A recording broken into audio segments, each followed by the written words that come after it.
और आज के इस वीडियो लेक्चर में हम लोग डिस्कस करेंगे आपका the French revolution part 2। Part 1 already students आपके लिए अपलोड किया जा चुका है, जिसका लिंक आपका डिस्क्रिप्शन में और आई बटन में आपको इस समय दिख रहा होगा। स्टूडेंट्स, जो आज का हमारा वीडियो है it is about the rain of terror, मतलब जिसको हम हिंदी में किस नाम से जानते हैं, और इसका आपको उस अकॉर्डिंग नोट्स बनाना है। दैट मीन्स आतंक का काल, एक वो समय जहां पे पूरा का पूरा टेरर क्रिएट किया गया था फ्रांस में, या कहे आपके पेरिस के आसपास के एरिया में। और इस टेरर का पर्पस क्या था? पर्पस था जो उस समय रॉबस्पियर था उसके रूल का डोमिनेशन करना। जब मैंने आपसे बात करा आतंक का काल, तो इसका जो टाइम पीरियड था स्टूडेंट्स वो क्या था आपका 1793 to 94।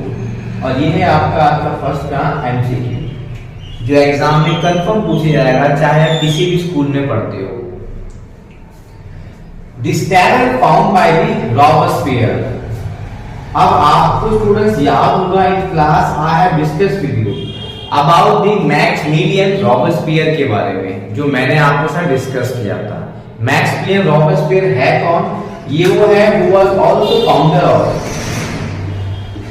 जो थे आपके फाउंडर ऑफ जैकोबिन क्लब के। आपको याद होगा क्लास में मैंने आपको बताया था कि रॉबस्पियर कौन थे आपके, he was the founder of Jacobin club.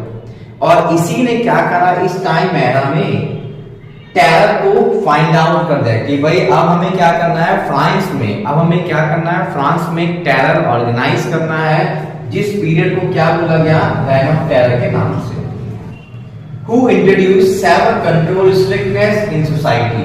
जैसे आप अभी इमेज में देख रहे हो, रॉबस्पियर के द्वारा क्या किया गया, बहुत सारे कंट्रोल और सोसाइटी में जो उस समय स्ट्रिक्टनेस थे, मतलब बाधाएं थी, उसे प्रमोट किया गया।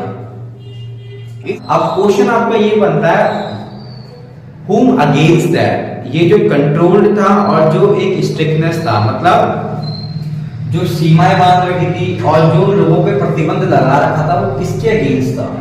It was against the enemy. उस समय जो एनिमी है ये उनके अगेंस्ट था, और ऐसा नहीं सिर्फ एनिमी के अगेंस्ट, इवन जो आपके रॉबस्पियर के सपोर्टर्स थे उनके अगेंस्ट भी इसने ये रेन ऑफ टेरर को इंट्रोड्यूस किया था।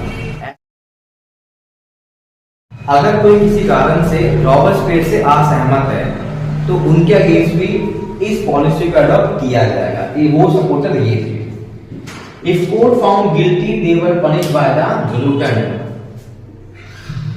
अब अगर कोर्ट किसी को फाइंड करता है कि भाई ये गिल्टी है, इसको पनिश किया जाएगा, तो ऐसे में क्या उनको जो पनिशमेंट मिलेगी किस आधार पर मिलेगी? ग्लूटेन से। Now what is the gluten? ये अब हमारा नेक्स्ट टॉपिक कि ग्लूटेन है क्या।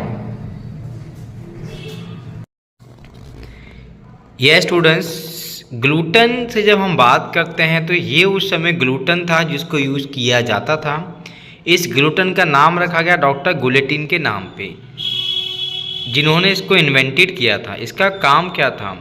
इसका काम होता था, जैसे आप इमेज में देख रहे हो, दो साइड में वुड के पोल्स थे और बीच में होता था कटर, शार्प कटर था, ब्लेड।